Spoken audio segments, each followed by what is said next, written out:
Hey guys, welcome back to my channel and welcome to the 300 millionth Fenty Beauty Foundation review.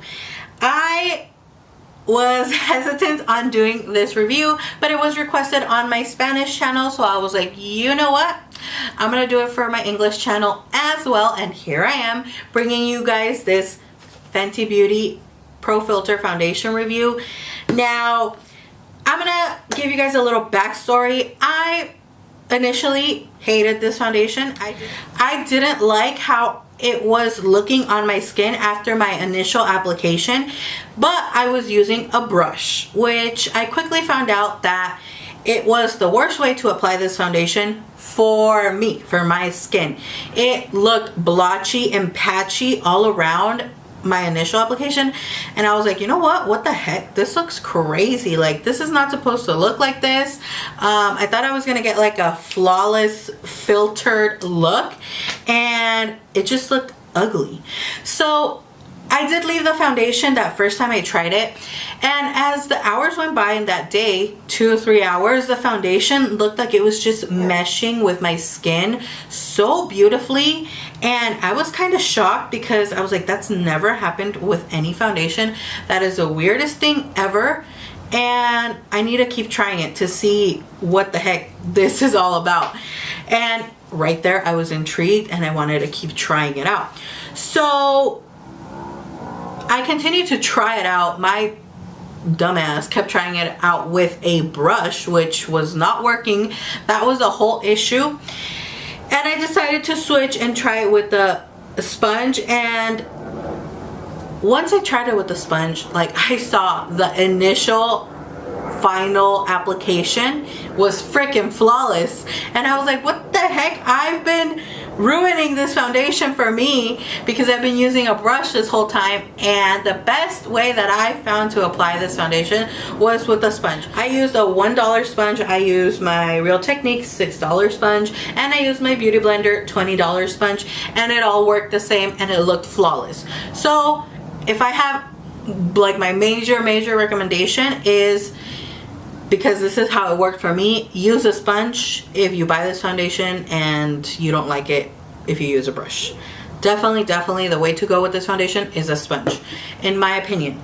Now, I picked up the shade 180, and the reason I picked up this shade was because I had picked up the next shade in this, a darker one, but I applied it on my arm and it immediately oxidized on my arm. It changed color like before my eyes. I was like, what? I will go with the lighter shade. And it does seem a little bit light, but we are around the corner stepping into winter, and I usually get a little lighter in the winter. So I decided to keep this foundation, this shade of foundation. Next year around the summertime, I will definitely pick up a little the darker one that I left for this one, and it'll be all good. So this foundation, I think I said, retails for $34, which I feel is a really good price for this foundation, especially being Rihanna makeup, and I thought her makeup products in general were going to be more overpriced because, I mean, she is a celebrity. A lot of her products are decently priced, which I am very happy for. And obviously, something everyone mentions is the shade range, 40 shades, I think, 40 plus or something around that. That's amazing. There's a color for everyone, and you know, you taste the rainbow, all of the rainbow is included. So that's something very good. Also, this is a soft matte longwear foundation. I can vouch for this foundation being longwear because I wore it for 12 hours. And the first time I wore it, like I told you guys, that it looked ugly with my initial application, and then I went on the day and it looked flawless on the skin, like it meshed and like if it married and melted into my skin, and it was just this flawless foundation that I didn't know I applied. I wore it that day for that long, 12 hours, and I was impressed. At the end of the day, my face still looked stunning. I usually get oily in my T-zone, and I get really oily, especially around my nose. This foundation feels like it traps the oils in, and it just makes your skin glow a little once you've been like past 10 hours. which is something I really like with this foundation, because I don't have to be an oil mess. I'm not the one who likes to touch up. I'll carry like a beauty blender and like a powder, but I don't like to touch up because I feel like my foundation should last all day. This foundation definitely lasts all freaking day, and I love it. It is a soft matte, which doesn't mean that's like it's glowy or anything. As you can see, my skin is very matte. Obviously, look at that highlight. My face is glowing because of the highlight, but other than that, you can see everything looks pretty matte and it looks pretty flawless. I feel like this foundation, I don't know if it fills your pores in, but it looks like my pores are filled in, and that for me right there is like winner chicken dinner, because I have huge crater pores, which I hate. But anyways, yeah, that's basically it for this foundation. If you want to see my demo and you want to see a little bit more of how it applies and a little more opinions I have about this foundation, then just keep on watching.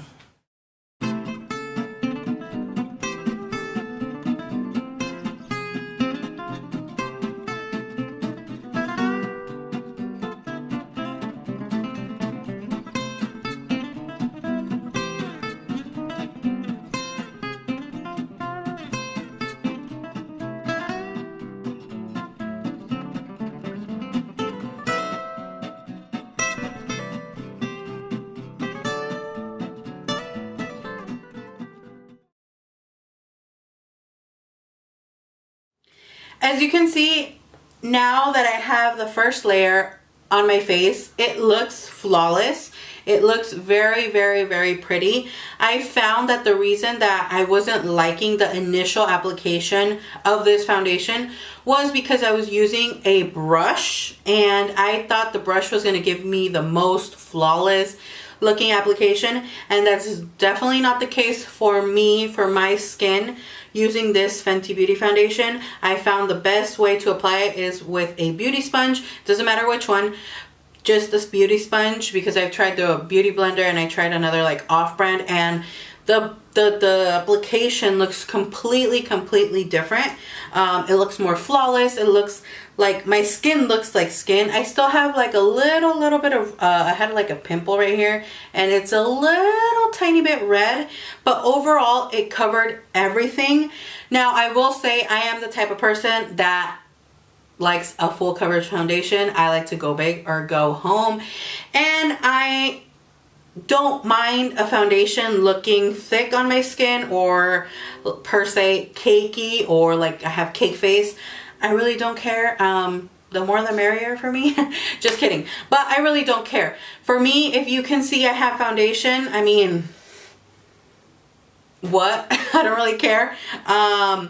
So I am going to do a second layer, because that's just me and that's just what I like. So yeah, let's go on to the second layer of foundation.